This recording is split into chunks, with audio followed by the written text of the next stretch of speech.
आघात. लेखिका प्रिया उंबरकर. वाचक स्वर सिद्धी गायकर.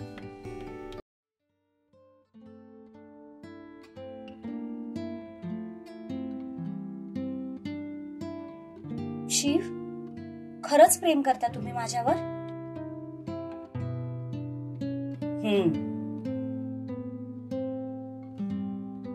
मग ऐका सत्यजित सरांचं. ते बरोबर बोलतायत. कुठेतरी एकाने थांबायलाच हवं, तरच हा सुडाचा खेळ थांबेल. नाहीतर असाच पुढे अविरत सुरू राहील आणि त्याची झळ सगळ्यांना बसेल. इतकं सोपं आहे का ते?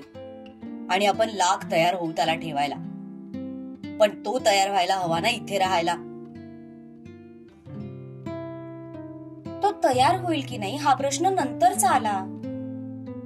हे सगळं आपण त्याच्यावर सोडूया. ते काहीही असो, पहिल्यांदा मला भाईचा कुठला तरी निर्णय आवडला नाहीये. तो बरोबर असेलही कदाचित, पण मी त्याच्या इतका महान नाहीये.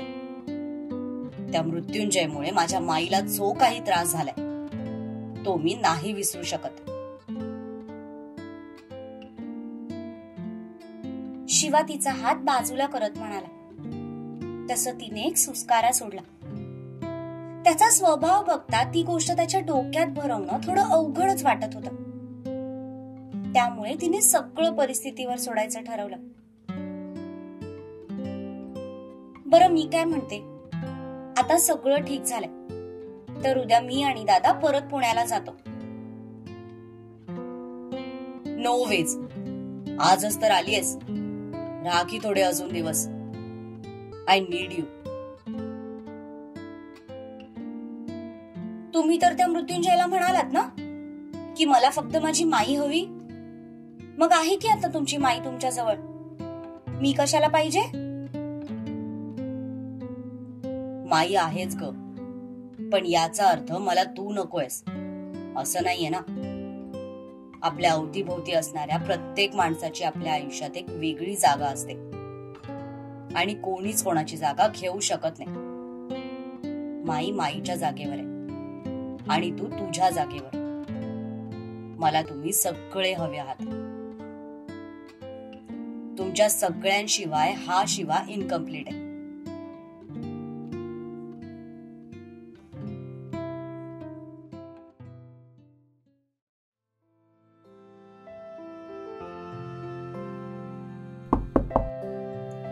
वहिनी, आत येऊ का ग? अरे विचारतोयस काय? ये ना. भाई कुठे आहे? अरे ते अजयच्या रूम मध्ये आहेत. काहीतरी महत्वाचं बोलायचंय. तू बोल ना. काही हवंय का? की डोकं दुखतंय? मालिश करून देऊ का? तसा तो दुर्वाकडे बघू लागला. अचानक त्याला खूप भरून आलं. तसं त्याने पुढे होऊन दुर्वाला घट्ट मिठी मारली. खर तर आज तो पण त्याच्या आईला खूप मिस करत होता. असाच एखादा चमत्कार होऊन आपल्याला पण आपली आई परत मिळाली असती तर, या विचाराने त्याला झोप येत नव्हती. आणि अशाच वेळेस त्याला आठवण आली ते त्याच्या दुर्वा आईची. म्हणून तो तिच्या जवळ आला होता. सूर्या, काय झालं? तू ठीक आहेस ना? काही नाही झालं वहिनी, असंच तुझ्या जवळ यावंसं वाटलं. आईला मिस करते का आमचं लेकरू?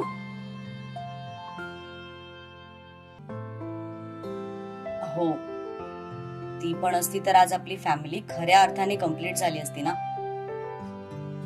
बाबा पण आईला खूप मिस करतात ग. कधी कधी त्यांना असं नाही बघवत मला. वाईट तर मलाही वाटतंय रे, पण घडलेल्या गोष्टी आपण नाही ना बदलू शकत.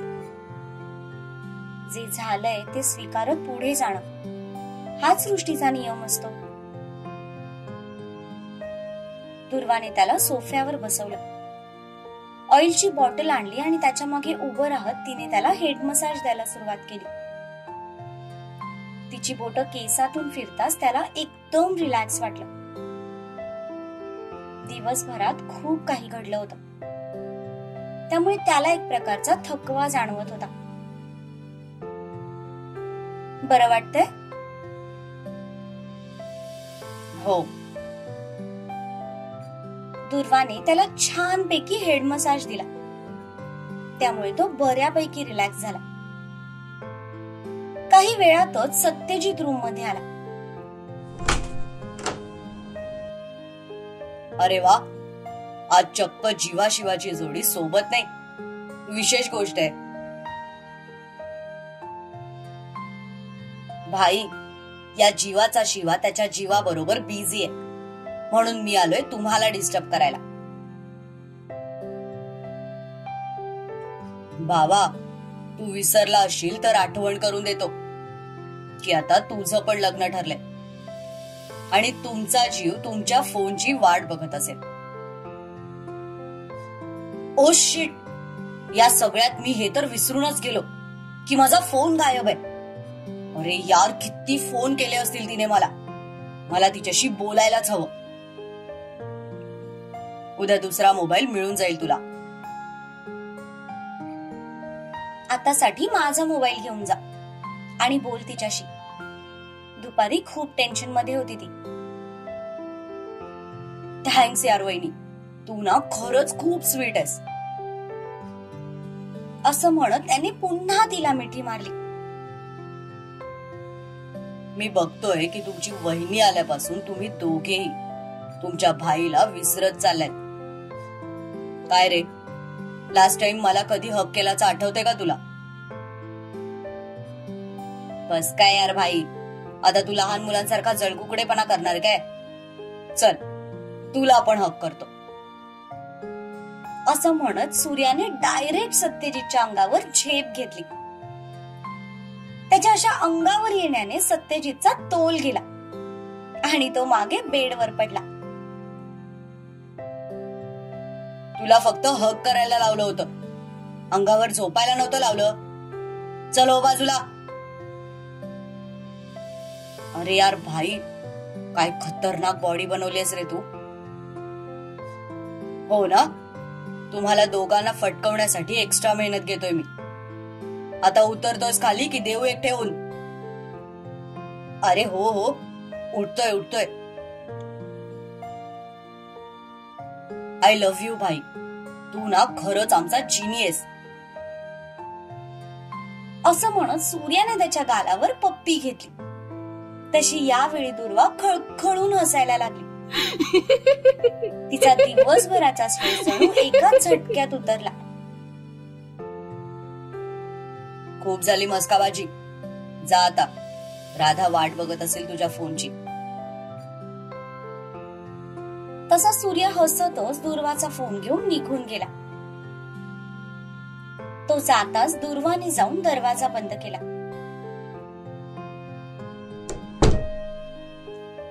आणि पाठी वळत हाताची घडी घालून सत्यजितकडे बघू लागली.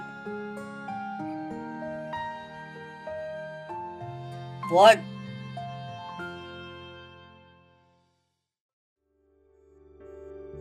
हा, तर तुम्ही ही बॉडी फक्त त्या दोघांना फटकवण्यासाठी बनवली आहे का?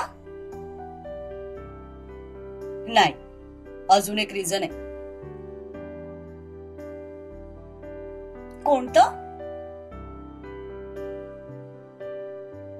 तसं त्याने तिचा हात पकडला आणि तिला स्वतःच्या मांडीवर बसवत तिच्या भोवती हातांचा विळखा घातला. फक्त सांगू की करून दाखवू? बरं ऐका ना, मी काय म्हणते. बोल, मी ऐकतोय. ते माई म्हणत होत्या. बोल बोल, मी ऐकतोय. माई म्हणत होत्या की त्यांना तुमच्या दोघांचं बालपण अनुभवता आलं नाही. मग? त्या म्हणत होत्या की की आपलं बाळ दुर्वा पुढे बोलतच होती की त्याआधीच त्याने तिला मानेत हात घालून जवळ ओढलं आणि तिच्या ओठांवर ओठ टेकवले. कधी कधी पती पत्नीला जसं एकमेकांच्या मानसिक आधाराची गरज असते तशी शारीरिक आधाराची सुद्धा असते. तो मिळाला की नातं अजून घट्ट होतं. थोड्या वेळानंतर त्याने तिचे ओठ सोडले आणि तिच्या डोळ्यात पाहिलं तर ती नजर खाली झुकून त्याच्या मांडीवर बसली होती.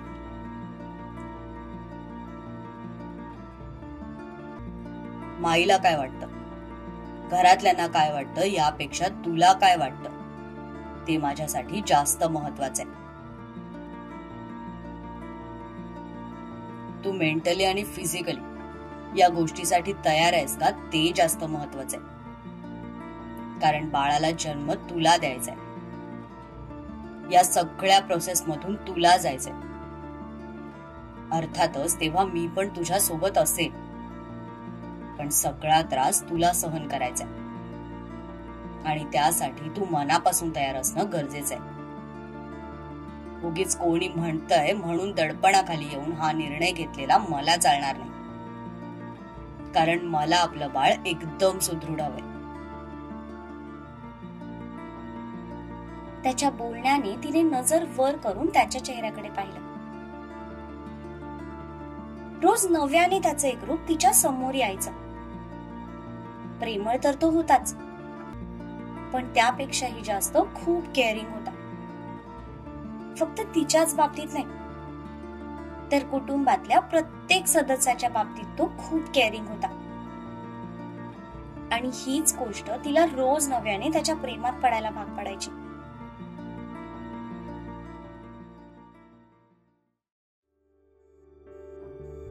ऍक्च्युली मी असा विचार करत होते की आता गुमनाम विलन पण पकडला गेलाय ना आणि सगळ्या गोष्टी पण बऱ्यापैकी सॉर्ट आउट झाल्यात, तर आपण विचार करायला काही हरकत नाही. बर, 3 मुलांना सांभाळू शकशील? माझ्या पहिल्या 2 मुलांना सांभाळायला तोपर्यंत त्यांचा हक्काचा माणूस येईल. त्यांची काळजी तुम्ही नका करू. तेही आहेच म्हणा. मग काय विचार आहे? विचार तर खूप काही आहे, पण आधी एकदा माई झोपली का ते बघून येतो. जीत, इतक्या वर्षांनी एकत्र आलेत ते दोघं. जरा त्यांना पण त्यांची स्पेस द्या ना. असं म्हणतेस? मग ठीक आहे, आपण आपल्या कामाला लागूया. तो तिला मिठीत घेत म्हणाला. मी फक्त पुढचा विचार मांडलाय, सुरुवात आजच करा असं नाही म्हणाले. तसही आज दिवसभरात खूप काही घडलंय. त्याचा बराच स्ट्रेस आला असेल तुम्हाला, त्यामुळे पुढचं पुढे बघू. आता शांतपणे झोपा. हा स्ट्रेस रिलीफ करण्याचा एक सोपा मार्ग आहे माझ्याकडे. कोणता? हा. असं म्हणत त्याने तिला दोन्ही हातांवर उचललं आणि बेडवर आणून झोपवलं. पुढच्याच क्षणाला रूम मधले लाईट्स ऑफ झाले.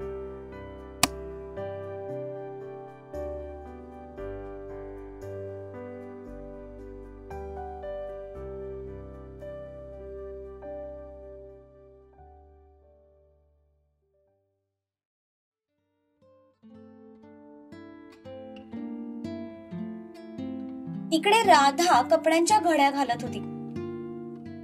खरं तर तिचं चित्त थाऱ्यावर नव्हतं, म्हणून मॅडमनी मध्यरात्री कपाट आवरायला घेतलं होतं.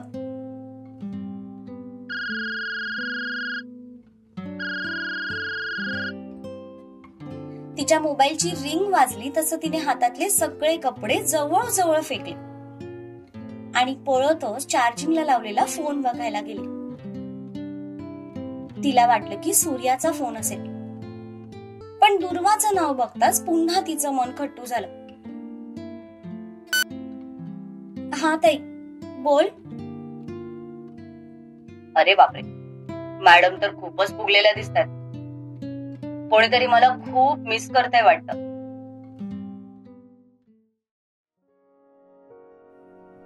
समोरून सूर्याचा आवाज आला. तसं तिच्या डोळ्यात टचकन पाणी आलं. तो घरून गेल्यापासून तिच्या मनाला एक हुरहुर लागली होती, जी त्याचा आवाज ऐकून शांत झाली. कुठे होतास तू? सकाळपासून तुझ्या फोनची किती वाट बघते मी. फोन का बंद होता आणि तुझा? आणि त्यात आता पण ताईच्या फोनवरून फोन केलायस.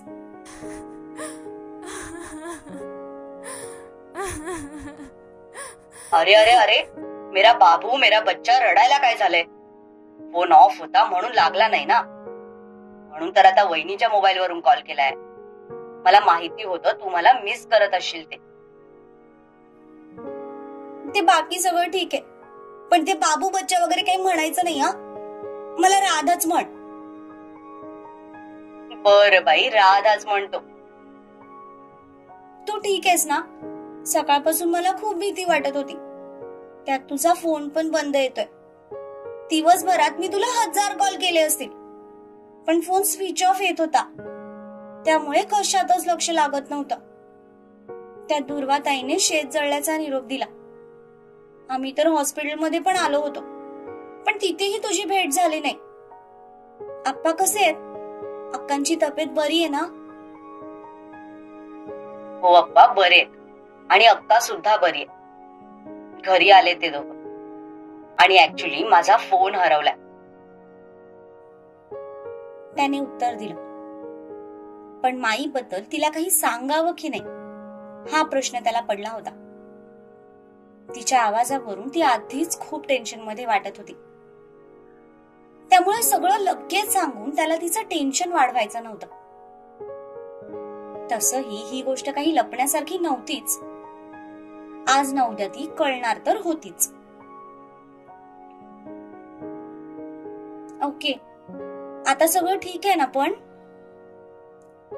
हो ग, सगळं ठीक आहे. जेवलास? हम्म. आजचा दिवस खूप टेन्शन मध्ये गेला असेल ना? शेत जळालं, अप्पांची आणि अक्कांची तब्येत पण बिघडली. अगदीच असं काही नाही. माझ्या दिवसाची सुरुवात खूप सुंदर झाली होती. हा मधला दिवस थोडा खराब गेला, पण आता रात्रही खूप सुंदर होते. तशी तिला एकदम लाजल्यासारखंच झालं. हाय, तुझं हे लाजणं कही मेरी जान ना लेले. सूर्या, यार, कधी होणार आपलं लग्न? आणि कधी तू माझ्या मिठीत असणार? त्यासाठी अजून 2-2.5 महिने तरी वेळ आहे. आत्ता कुठे बघायचा प्रोग्राम झालाय? अजून एंगेजमेंट व्हायचे, माझी परीक्षा व्हायचे, मग लग्न होणार, आणि मग मी तिकडे येणार. 2-2.5 महिने? ते 2 दिवस काढणं मुश्किल झालंय. सबर का फल मीठा होता है. त्याच तर फळाची वाट बघतोय. मग रविवारी जाणार आहात का तुम्ही पुण्याला? अजून तसं काही ठरलं नाहीये. बघू पुढे काय होतंय ते. ओके, चालेल. मग दिवसभराच्या धावपळीने थकला असशील तू. झोप आता शांत. हो, वहिनीने मालिश करून दिली तेव्हापासून डोळे आपोआप बंद होत आहेत माझे. पण म्हटलं आधी तुझ्याशी बोलून घ्यावं. खूपच लाड होत आहेत. मालिश एंड ऑल हा? हो मग, मी वहिनीचा लाडका आहे. घरात छोटा आहे ना, त्यामुळे माझे जास्त लाड होतात. फक्त थोडे दिवस बच्चू. एकदा तुझ्यापेक्षा लहान कोणीतरी आलं ना घरात, की मग तुझे लाड आपोआप बंद होतील. माझ्यापेक्षा लहान कोण येणार आहे घरात? अरे बुद्धू, ताई आणि जिजूला जेव्हा बाळ होईल तेव्हा ते लहानच असणार ना घरात. अच्छा, तसं होय. अरे आम्ही तर सगळेच त्याची वाट बघतोय. बाळ आलं की कसं घर भरल्यासारखं वाटेल. तुला सांगतो, भाई आणि वहिनीचं बाळ आलं ना तर ते त्या दोघांपेक्षा माझ्या आणि शिवादाच्या संघावर जास्त असेल. आम्ही देणारच नाही त्याला. पुरे मी फक्त पुढची शक्यता वर्तवली. तू लगेच स्वप्न बघायला लागलास. स्वप्न तर मी खूप पुढची बघितलेत, अगदी आपल्या बाळापर्यंत.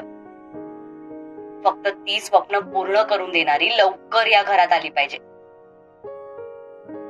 मला खूप झोप येते. Bye, good night. Okay, bye, good night. Love you. Love you too. असं म्हणत तिने लगेच फोन कट करून टाकला आणि बाजूच्या उशीत स्वतःचा लाल झालेला चेहरा लपवला. आता कुठे तिला एकदम रिलॅक्स वाटत होतं.